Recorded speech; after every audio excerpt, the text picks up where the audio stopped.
நல்லதே நடக்கும்.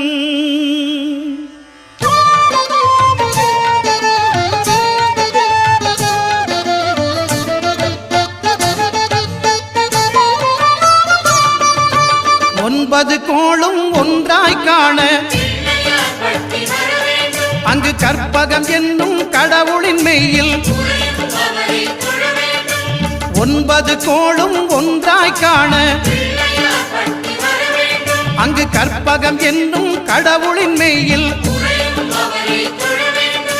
சூரியன் முதலாய் 9 கிரகமும் பலவித குணங்களை கொண்டிருக்கும். எங்கள் கற்பக தருவில் அவை வரும்போது ஒன்றாய் சேர்ந்து பலனளிக்கும்.